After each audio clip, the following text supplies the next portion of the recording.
from Management, Bangalore. So it's an extreme privilege to have been invited here to be able to address such a distinguished and a large gathering. The topic given to me is business ethics, and I believe all of you have had a full credit course in ethics. So let us see whether anything more could be added to it or anything has to be re-examined. When we guys, me, Mr. Prasad Sardesai and Mr. Sujit Guha Chaudhary, we were doing our MBAs, there was no course called business ethics. There was no course called ethics either. The first time I came across this strange animal was when I joined the civil services. We start our training in a place called Missouri. We assemble there people from different services for something called a foundation course. Unfortunately, at that point of time, or probably even now, ethics was not considered very important for civil servants. The entire training we had in ethics was confined to exactly one lecture. The only concession given to its importance was that lecture was delivered by the director of the academy, who was a senior IS officer on the verge of retirement, secretary rank, Government of India officer. During that one lecture, he said something interesting. He said, ethics is an absolute thing. That is, you are either ethical or you are unethical. Like you are either married or you are unmarried. You can't be just a little married. Okay? Now, going through life, is it possible? Is it really possible to navigate your way with this kind of absolutist kind of principles? Let's see what happened during my own summer training when I was doing my MBA. That was with a company called McDowell and Company in Bombay. So what they had done was they had put up these huge hoardings in most of the busy intersections of Bombay like this. This was not a cutout. This was actually a three-dimensional bottle, huge bottles. And they had used some technology whereby the liquid inside, it looked like there was some liquid inside and it was fizzing all the time. And the fizz had popped up that particular stopper. It was very eye-catching. But look at what they were saying. They were saying,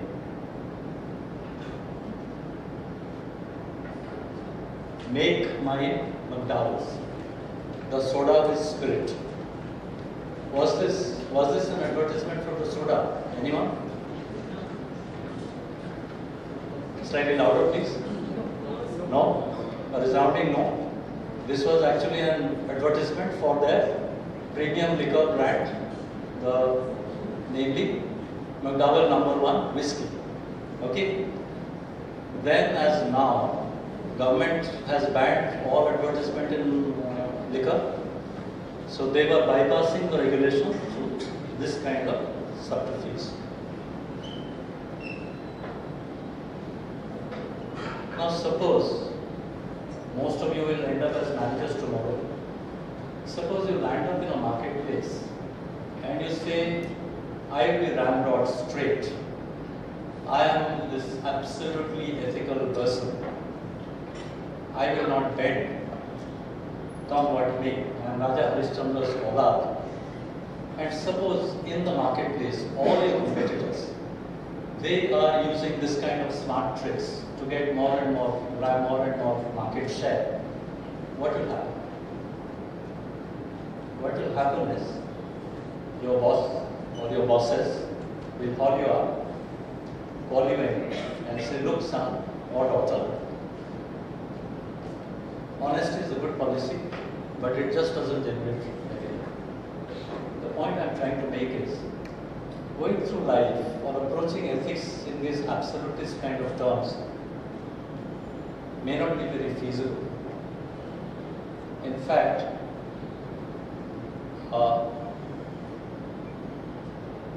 it's actually a little counterproductive, because that one chance you have this ethical bearings, that one chance you have of making some difference or bringing in some change will be gone because you'll be losing your job. So quite possibly going through having a very absolutist kind of construct to ethics is actually incorrect. Everyone, there is that mythical creature doesn't really exist. Somebody who is 100% ethical or 100% unethical. Even amongst criminals, there is a, you might have heard about this honor amongst thieves. That code is actually far more rigid than what we guys use in our day-to-day lives. So everybody in his own mind is ethical. Everybody has a mixture of ethics and lack of ethics. So what I will do is, you guys have already been taught a lot about ethics. What I'll do is, I'll change the topic slightly. I'll cancel the ethics part. What I'll instead talk to you about is how to be unethical. Now don't get me wrong, I'm not trying to make criminals out of you, because although that will create more clients for me being a law. What I'm trying to tell you is there is a way. There's a way to be that ethical, unethical person in a correct way, in a practical way. What do you have to do for this? What you have to do is take a long, hard look at many of the theories that have been drilled into.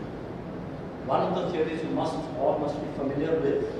This is one old and very popular theory of ethics called consequentialism.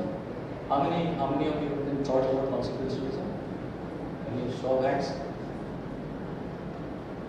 It hasn't been covered in your ethics classes? No? Yes? No? Maybe? Everybody is looking blank. So I presume probably it has not been covered. But even if it has not been covered in your ethics courses, it is there. It is there in the background in most of your other courses, whether it is economics or marketing or finance or whatever. Essentially what it says is, given certain choices, you should try for the greatest good for the greatest number. Okay? Very simple to hear, but actually very complicated, because things like number and good, they are subject to very many interpretations. For example, what is good for a poor person may not be good for a rich person, etc., etc. Let's not go into that. Let's just stick to the layman interpretation of consequentialism. Greatest good for the greatest number, layman interpretation. Number is just a progression, 1 plus 1 is 2, 2 plus 1 is 3, etc., etc. And see what are the problems that get involved when you're applying consequentialism theory to your life. Okay? I've listed down a few dilemmas here. We won't have time within our 1.5 hour lecture to go through all of them. We'll touch upon just 2 of them.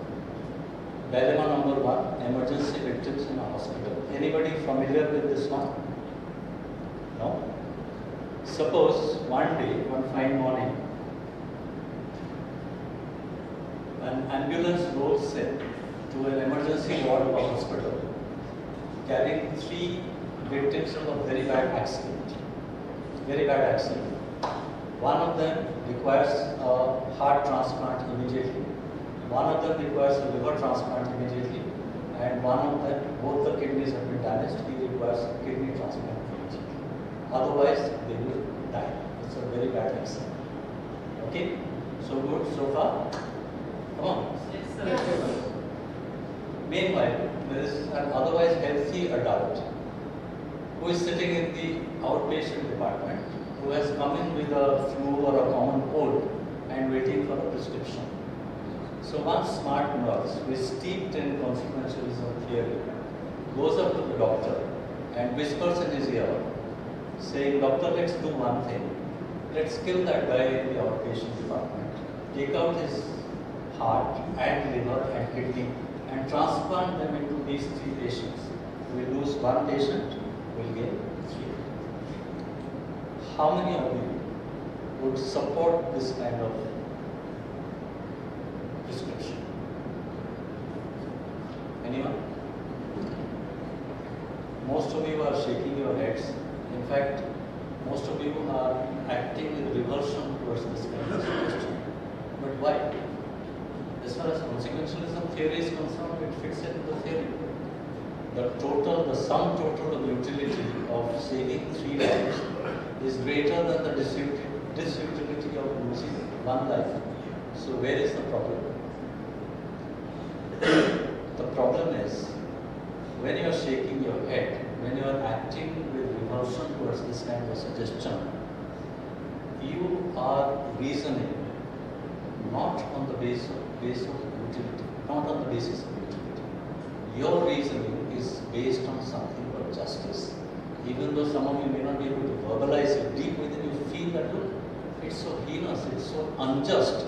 That person is sitting in the outpatient department, he has done nothing to merit this kind of fate.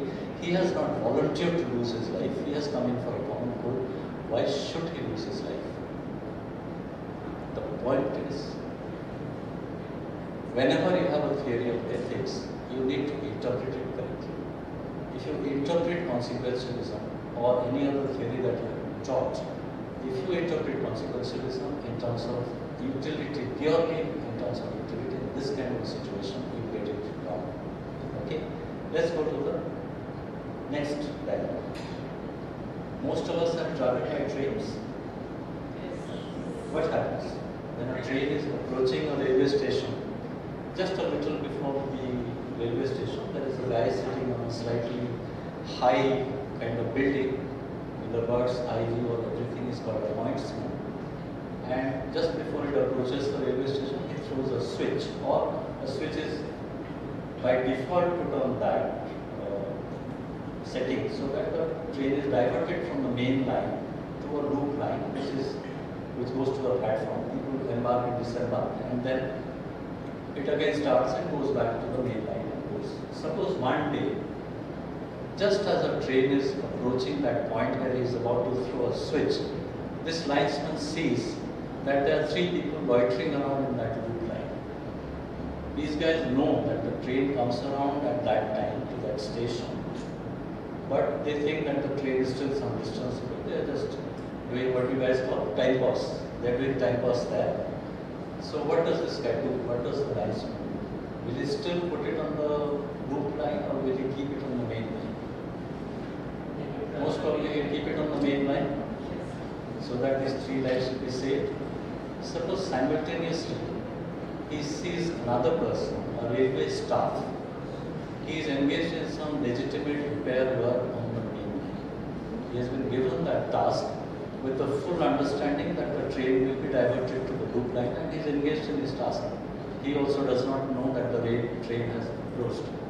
Now what will the linesman do? When I conduct the workshop and put it to the students, again the ratio is 1:3. Either you save 1 life or you save 3 lives. Again, most of the students say that, look, why should he lose his life? So let the train be put on the loop line and let these 3 guys go to hell.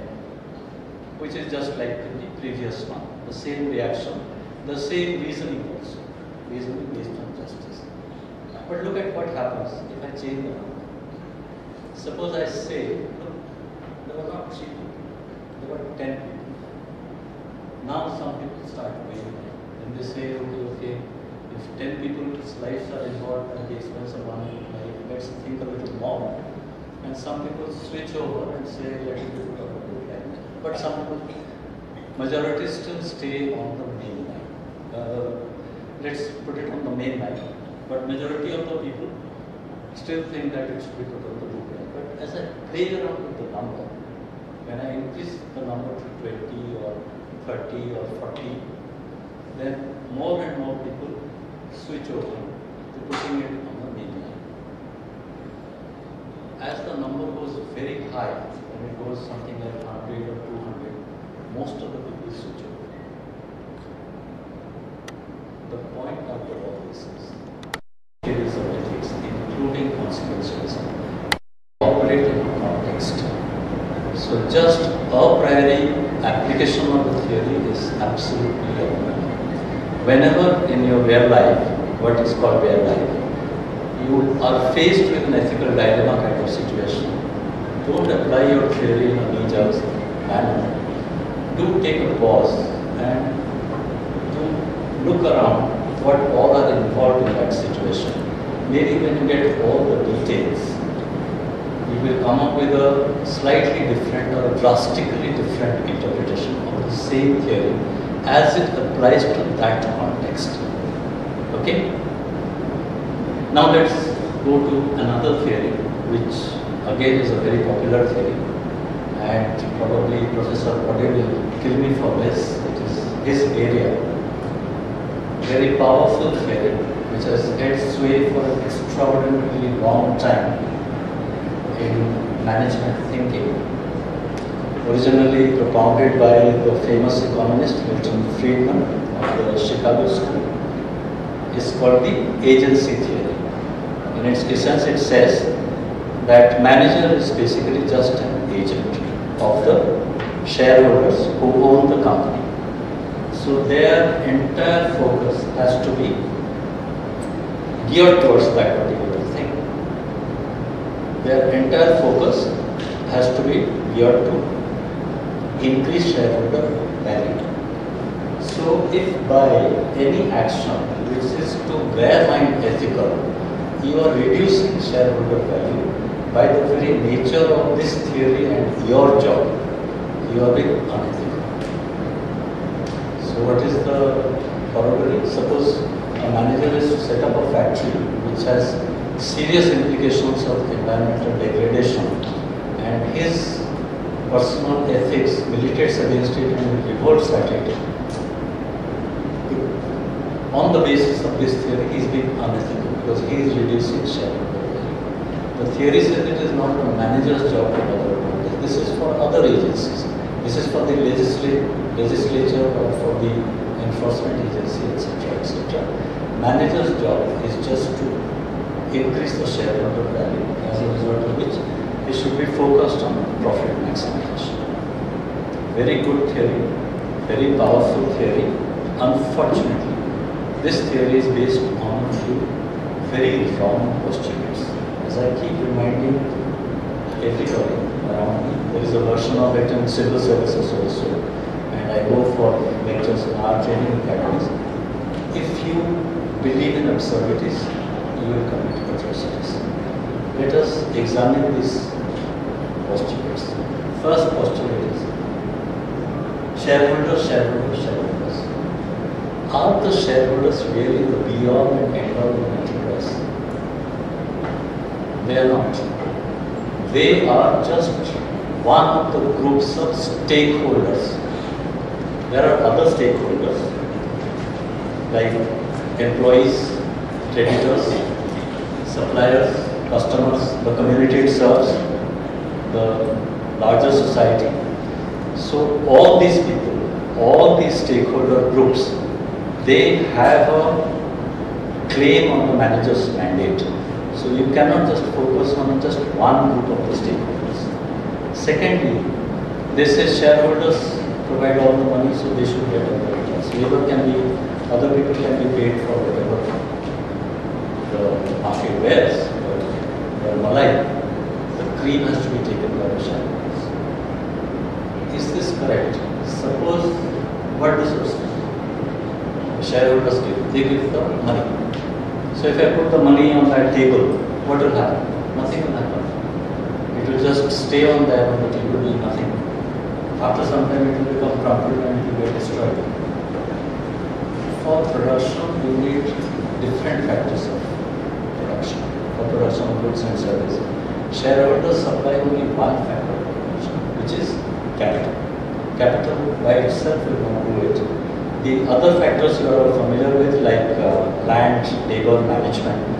What is a little less talked about is the role of knowledge, goodwill, subsidized contribution of the state.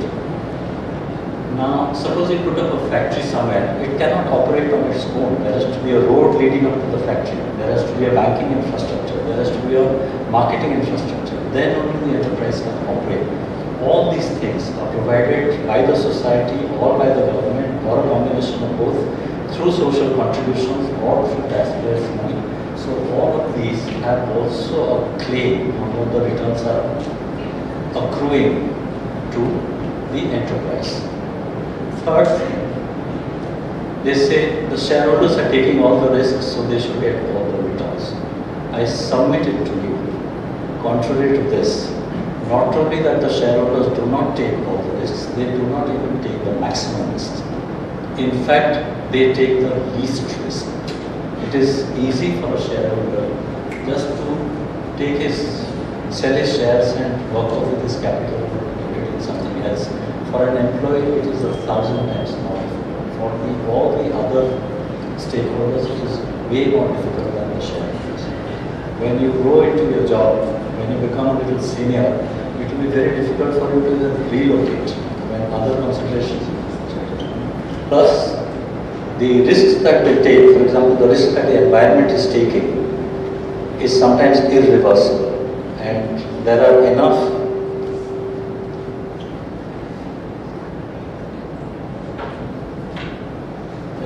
there is enough study. Am I audible? Is it working out fine? Yes. Person in the last bench, if anyone can raise his hand. Yeah, good. So, an environmental degradation is actually irreversible, and there are enough studies to indicate that the people who suffer the most are the poorest sections of the society. We will not go into that, but these exist. Fourthly, the obsession with profit maximization. Do shareholders really want profit maximization? It is possible that shareholders might want other things. They might want sustainable development. They might want growth as opposed to profit maximization. Nobody sits around and asks. You just will have thought about the formulation saying profit maximization is all that is required. Finally, there are shareholders and shareholders. Do all shareholders want the same thing? There might be a large majority of shareholders who might want profit maximization. But meanwhile, there might be shareholders who might be more socially inclined. The Infosys vision statement says we want to be the most respected company on earth. Things like that. Suppose they are a minority also. Who is to say that the interest of the minority shareholders is any less important than the interest of the majority shareholders? I have any problem? Yes, it's not. Okay. So who is to say that the interest of the majority shareholders is more important and the minority shareholders is any less important? Okay. So you have to apply these theories correctly. I have no beef with the agency theory. I don't know why Professor Bobe has left, but I have no beef. The point is, it's a good theory, it applies, but it need not apply to all the context and need not be applied blindly. If you want to avoid a situation like this. Okay, making sense? Some of it? Good. New ground as far as Indian corporate honchos are concerned. He incidentally was also the co-founder of ISP, our premier business school. Ramalinga Raju was the poster boy of Indian IT capabilities, and Chanda Kochar was the high priestess of high finance. She was the CMD of the then the largest private sector bank, ICICI. Now I think it's the second largest. HDFC has taken over. Now, by the way, Chanda Kochar completed her MBA from Bajaj Institute of Management in 1984 as a gold medalist. The same year, me and Mr. Sardesai and Mr. Roha Chaudhary passed out from IIM Bangalore. Look at what has happened. Rajat Gupta spent 2 years in jail. Ramalinga Raju spent a little longer in jail, and Chanda Kochar's husband has just come out of jail after a year and a half. She herself is either gone in or she's fighting tooth and nail to somehow escape jail. What is this phenomenon? These are all very bright people, and at some point they must have been idealistic people like you with stars in their eyes. They did very well. What happened? What is this phenomenon? This is a phenomenon called the phenomenon of the slippery slope. We guys have all played these slides when we were kids, most of us. Now what happens? On the slide, when you are going down, up to a particular point, you have control. And then in that gray area, somewhere around there, you lose control and then there is a precipitated fall. You cannot retrieve yourself. A similar thing happened to these people. They were going fine. At some point, they lost their moral awareness. They lost the capability to distinguish between right and wrong. And then there was no redemption for them. Why does this happen?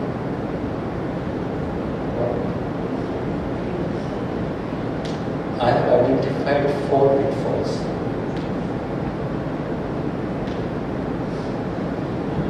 As you grow into your job or your profession, what will happen is slowly you become more and more powerful.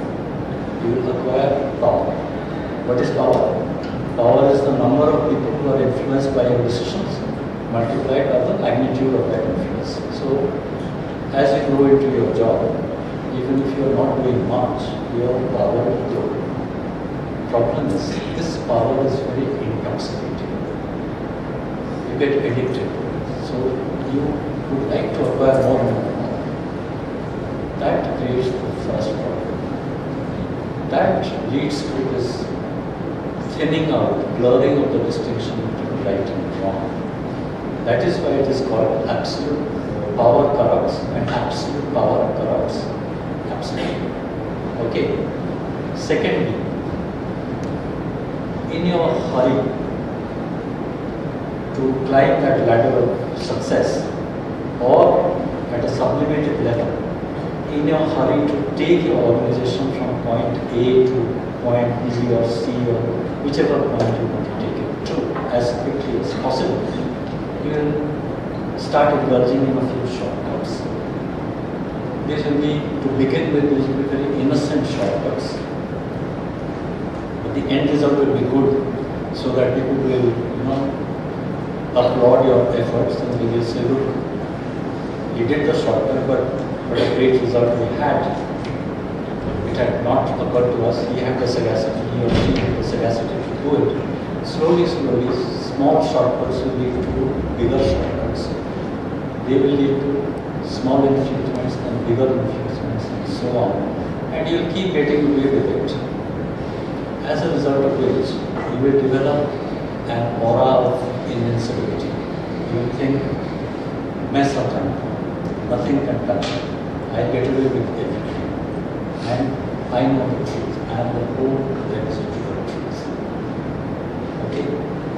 The third thing is, what happens?